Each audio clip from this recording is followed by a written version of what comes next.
આ રબડી જેવી બાસુંદી જોઈને કોઈને તો એવું જ થશે કે આ તો કાં તો બહારેથી લાવ્યા છે અને કાં તો ઘરમાં કલાકો ઉકાળ્યાની મહેનત પછી જ આ બની છે, પણ એવું કશું જ નથી. છેલ્લે સુધીની બધી જ ટિપ્સ ફોલો કરીને આ એકદમ જ રબડીદાર બાસુંદી બનાવી લો. હવે અહીંયા મેં એક નોનસ્ટિક પેન લીધું છે આવી રીતના. જો તમે સ્ટીલની કડાઈ કે સ્ટીલની તપેલી લેતા હોય તો તેમાં થોડુંક પાણી સૌથી પહેલાં નીચે નાખી દેજો, જેથી કરીને આપણું જે દૂધ છે એ બિલકુલ ચોંટશે નહીં. હવે અહીંયા મેં 1 લીટર ફૂલ ફેટ દૂધ લીધેલું છે. હવે તમારી પાસે ઘરે જે પણ દૂધ આવતું હોય તે પણ તમે વાપરી શકો છો, એમાં કંઈ જ વાંધો નથી. પણ જો તમે ફૂલ ફેટ દૂધ વાપરશો ને તો આપણી જે બાસુંદી છે એકદમ જ ઘટ થશે. તો આપણે તે આમાં ઉમેરી દઈશું.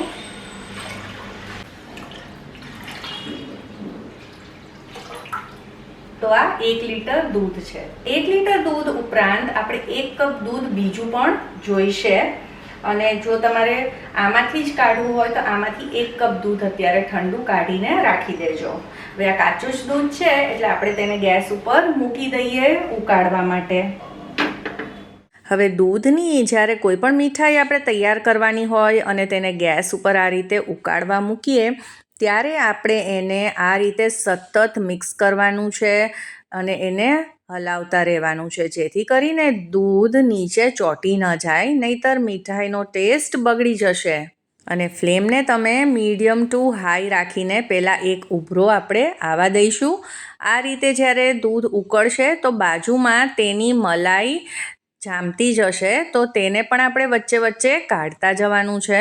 આ જે મલાઈ જામતી જાય અને આપણે તેને કાઢીને દૂધમાં મિક્સ કરતા જઈએ તેના લીધે જ આપણી જે બાસુંદી હોય છે ને તે એકદમ જ રબડી જેવી બને છે. વાર તહેવારોમાં જો ઘર પરિવાર માટે કાં તો પછી મહેમાનો માટે તમારે કંઈ બનાવવું હોય તો આ બેસ્ટ મીઠાઈ છે જે ઝટપટથી બની જાય છે. હવે આ બાસુંદી ઉકળી રહી છે તો આની ગેસની ફ્લેમ ધીમી કરી દઈશું અને ત્યાં સુધી આપણે બીજી તૈયારીઓ કરી લઈએ. તો અહીંયા મેં કેસર લીધું છે થોડુંક, તો આની અંદર આ જે ગરમ દૂધ છે તે 2 ચમચી ઉમેરી દઈશું. એટલે કેસર એકદમ સરસ રીતે પલળી જાય અને એના બહુ જ સરસ ફ્લેવર અને કલર પણ આવે આપણી બાસુંદીમાં. તો બસ આને 2 થી 3 ચમચી દૂધ આમાં ઉમેરી અને એક તરફ રાખી દઈશું. આજે આ બાસુંદીને આપણે કલાકો નથી ઉકાળવાની અને થોડા જ સમયમાં એ એકદમ જ ઘટ બાસુંદી તૈયાર થાય તેના માટે આપણે હજી એક તૈયારી કરવી પડશે. તો અહીંયા મેં આ લઈ લીધો છે મિલ્ક પાવડર. આ છે 6 થી 7 ટેબલ સ્પૂન મિલ્ક પાવડર. અને જો તમને હું બતાવું તો આ રીતે જે પાઉચ આવે છે મિલ્ક પાવડરના, આવા 3 પાઉચ મેં લીધેલા છે. તો મેં તમને કીધેલું કે આપણે ઠંડુ દૂધ, જે કાચું દૂધ છે એ રાખવાનું છે, તો એ આપણે આમાં મિક્સ કરીશું. આ મિલ્ક પાવડરથી આપણી બાસુંદી ઘટ તો થશે જ અને સાથે સાથે તેને માવા જેવું ટેક્સચર પણ મળશે. હવે આમાં આપણે 1 કપ દૂધ ઉમેરી દઈશું. મિલ્ક પાવડરમાં હંમેશા દૂધ ઠંડુ જ ઉમેરવું, જેથી કરીને તેમાં ગાંઠા ન રહે.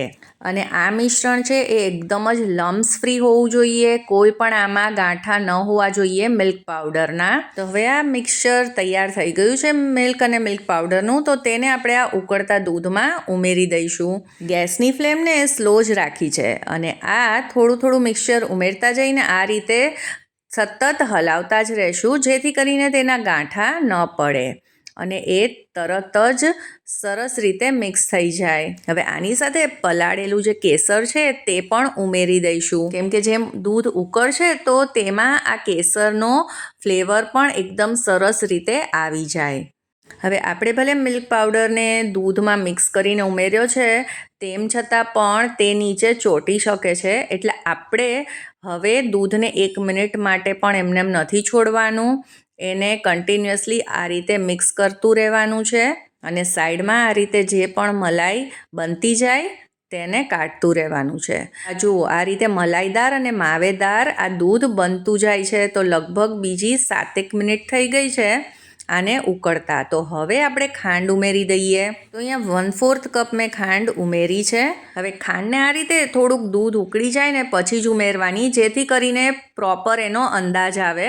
નહીતર ઘણી વખત બાસુંદી વધારે પડતી ગળી બની જાય છે. હવે 8 થી 10 કાજુ અને 8 થી 10 પિસ્તા લીધા છે, તેને આ રીતે સ્લાઇસમાં કટ કર્યા છે. સાથે જ 8 થી 10 બદામને પલાળીને રાખી દઈશું, પણ એને આપણે છેલ્લે ઉમેરીશું. કાજુ અને પિસ્તા થોડા સોફ્ટ થઈ જાય એટલે ઉકાળવામાં જ ઉમેર્યા છે. સાથે જ અડધી ચમચી ઇલાયચીનો પાવડર, એકદમ સરસ ફ્લેવર માટે. અને સાથે જ જાયફળ પણ આમાં હું થોડુંક નાખીશ. જાયફળનો સ્વાદ ખૂબ જ સરસ આવે છે કોઈ પણ દૂધની આઇટમમાં. તો હવે બધી જ વસ્તુને સરસ રીતે મિક્સ કરી લઈશું. હવે આ બધી વસ્તુ નાખ્યા પછી હજી 5-1 મિનિટ આપણે આને ઉકાળશું, જેથી કરીને આ બધી જ વસ્તુનો સ્વાદ અને ફ્લેવર સરસ રીતે બાસુંદીમાં આવી જાય. તો આ બધી વસ્તુ નાખ્યા પછી લગભગ બીજી 2-3 મિનિટ થઈ ગઈ છે અને હું તમને ટેક્સચર બતાવું તો આ રીતે મલાઈદાર બની ગયું છે અને એ થોડું ઘટ પણ બની ગયું છે. તો આમ તો કોઈ પણ જમણવારમાં પરફેક્ટ કન્સિસ્ટન્સી છે બાસુંદી માટેની, પણ આજે હું આને થોડીક વધારે મલાઈદાર બનાવી રહી છું. તો જો તમારે વધારે પડતી આ ઘટ બાસુંદી નથી જોતી તો અત્યારે જ ગેસને બંધ કરીને ગેસ પરથી તેને ઉતારી લેવી. હવે બદામ પલળી ગઈ છે એટલે તેની છાલ કાઢી કટ કરીને ઉમેરી દઈશું. હવે ગેસની ફ્લેમને બંધ કરી દઈશું, કેમ કે આ જેમ જેમ ઠંડી થતી જશે ને તેમ તેમ વધારે ને વધારે ઘટ થતી જશે. કેમ કે દૂધ ઠંડુ થાય ને એટલે ઉપર મલાઈ જામતી જાય, એટલે તમે જ્યારે આને જોશો લગભગ 15-20 મિનિટ પછી, ત્યારે આમાં એકદમ સરસ મલાઈ આવી ગઈ હશે. તો આ એકદમ ઠંડુ થઈ ગયું છે, લગભગ રૂમ ટેમ્પરેચર પર આવી ગયું છે અને તમે જુઓ, લાગે છે ને કે જાણે આ રબડી જ હોય. અને જોતા તો એવું જ લાગે કે આપણે આમાં માવો તો ઉમેર્યો જ હશે. તો ખાતા ખાતા પેટ ભરાઈ જાય પણ મન નહીં, તેવી આ એકદમ જ મલાઈદાર બાસુંદી તમે પણ જરૂરથી ઘરે ટ્રાય કરજો. આજની આ રેસિપી જો તમને પસંદ આવી હોય તો તેને લાઈક કરી દેજો અને તમારા ફ્રેન્ડ્સ અને ફેમિલીમાં શેર કરી દેજો. અને ચાર્મીસ ગુજરાતી રસોઈને જરૂરથી સબસ્ક્રાઈબ કરજો. જય શ્રી કૃષ્ણ.